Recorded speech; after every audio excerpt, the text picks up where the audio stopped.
peut dire que certains disent que le temps efface les blessures, c'est pas vrai. Dans un cas pareil, c'est pas vrai. La blessure, elle reste, elle est là, elle est intense.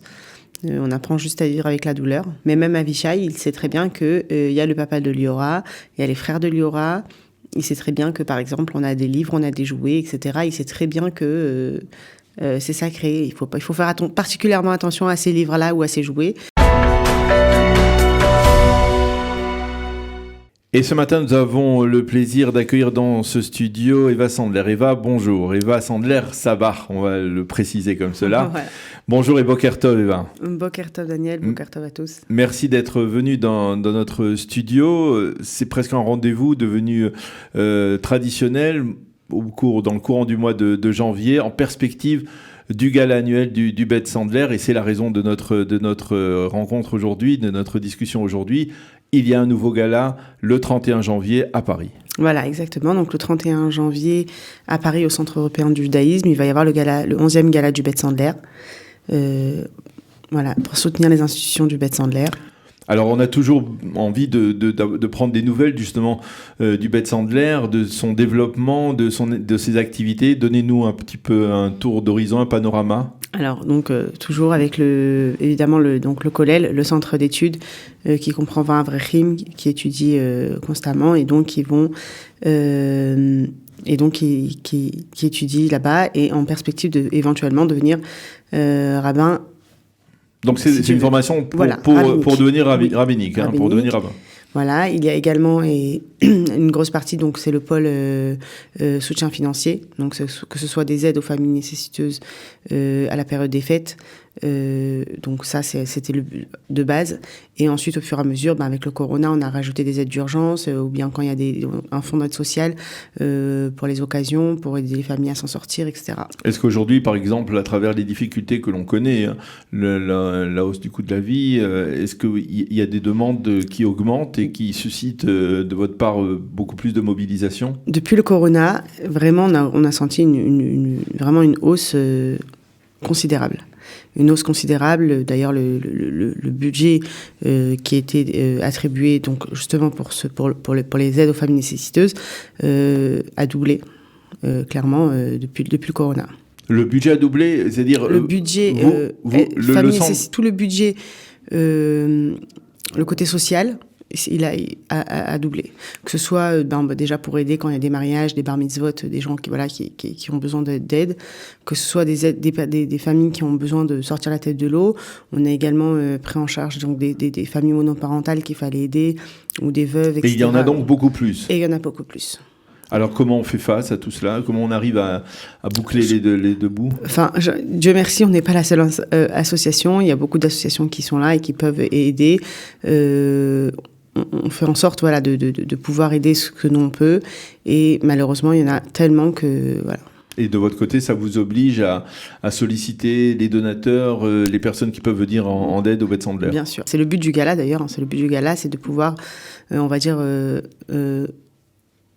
ramasser de l'argent pour pouvoir ensuite aider ces familles, faire soutenir le Kollel, maintenir le Kollel, et également il y a des activités pour les enfants tous les Shabbats après-midi, il y a également des cours pour femmes à Montrouge, mais c'est vrai que les deux pôles, c'est le Kollel et les actions sociales.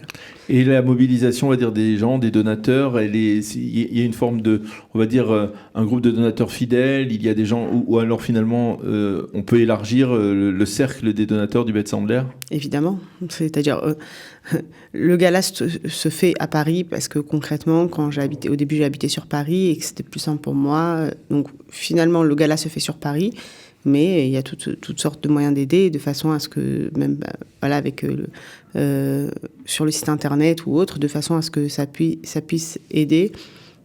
Que les gens qui veulent participer, peuvent participer, que ce soit d'Amérique, d'Israël. C'est ça, parce que je crois me souvenir qu'il y avait une époque où vous aviez envisagé d'organiser un gala aussi en Israël, parce qu'il y a aussi beaucoup de francophones et qui connaissent votre histoire, qui connaissent l'histoire de Jonathan Sandler. Mais j'y songe toujours. Alors pourquoi pas ?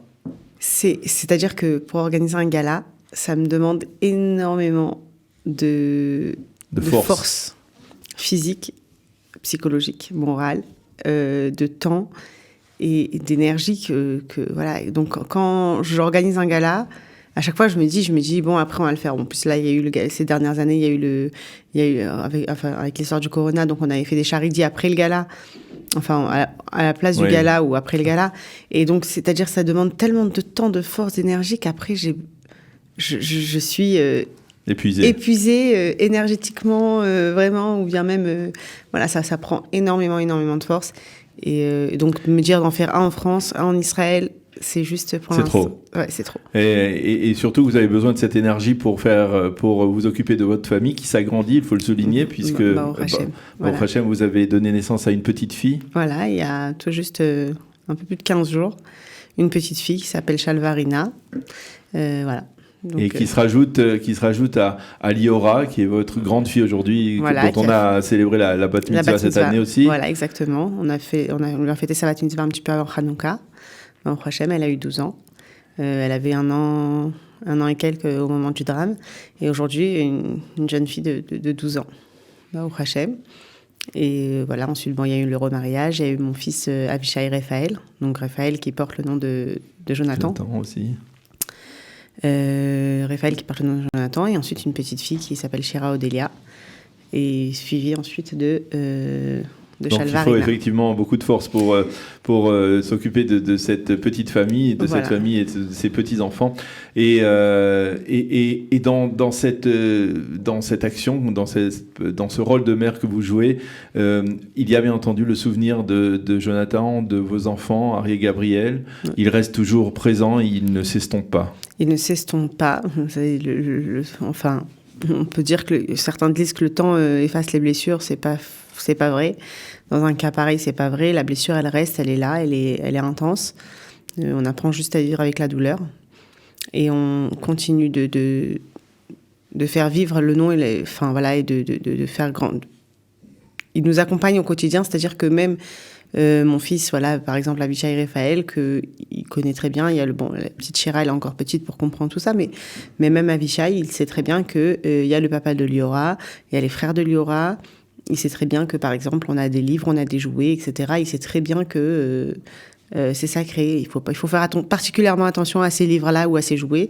Alors même s'il sait que, par exemple... Ce sont des jouets, juste pour mieux comprendre, ce sont des jouets que vous avez gardés d'Harry et Gabriel. J'ai gardé tous les jouets, c'est-à-dire autant les vêtements, on les avait donnés. Mais tout ce qui était joué, j'ai tout gardé. Tout gardé, j'ai tous les jouets. Tous les livres, ils aimaient énormément lire, donc j'ai énormément de livres. Et donc, en fait, tout ça, c'est resté chez moi et c'est gardé précieusement. Et voilà, donc même mon fils Avishai, il sait très bien. Alors, des fois, quand il veut emmener un livre à l'école, il me dit « S'il te plaît, maman, j'ai envie de prendre ce livre avec moi à l'école parce que c'est les livres qu'il a envie de montrer à ses copains ou quand ça parle de la paracha, etc. » Donc, il a vraiment envie de les emmener à l'école. Je sais que c'est Harry et Gabriel, mais je vais faire très attention. Alors, il me précise, bon, je permets quand même pas parce que c'est trop cher à mes yeux de pouvoir... prendre le risque que ça s'abîme, mais en tout cas voilà, même lui il connaît cette réalité que il y a le papa de Liora, Harry et Gabriel qui font partie de nous, quoi. Ça fait partie de la famille. Monsieur et Madame Sandler, on les appelle papy et mamie, tout le monde, il y a pas même la petite Shira, elle les voit, papy, mamie, elle court chez eux, c'est comme ça. Donc ils sont là, ils restent toujours présents. Voilà, toujours. Et alors, plus de détails concernant le gala. Comment on fait pour s'inscrire ? À quelle heure ? Quand est-ce que ça va se tenir ? Et qui seront présents en général ? On va dire, on sait jamais, les grands rabbins, les personnalités. Voilà, les personnalités politiques et communautaires, je pense que c'est les mêmes. Qui sont fidèles. Voilà, qui sont fidèles, qui sont toujours là à nos côtés pour nous soutenir et pour nous aider. Au niveau donc de l'organisation, donc ça sera le 31 janvier au Centre européen du judaïsme, donc c'est-à-dire mardi prochain, si tu veux, au Centre européen du judaïsme, à Paris 17e, pour réserver, donc réservation obligatoire. Et donc le numéro de téléphone pour réserver, c'est le 06 19 84 83 39. 06 19 84 83 39 pour réserver, ou sur le site du Beth Sandler, BEITH, il y a un I et un H, voilà, BEITH SANDLER.com. Voilà, donc le site du Beth Sandler, et donc pour nos auditeurs en particulier en France qui peuvent bien entendu participer en présentiel, comme on dit cette année, donc à ce gala, ce 11e gala du Beth Sandler, avec l'espoir donc de venir d'amplifier plus encore les donations et de permettre à plus de personnes en Israël de joindre les deux bouts, en particulier dans le domaine social, et également de développer l'action du collège du Beth Sandler. Merci beaucoup Eva Sandler-Sabart d'être venue ici pour nous parler de ce gala annuel du Beth Sandler. Merci à vous.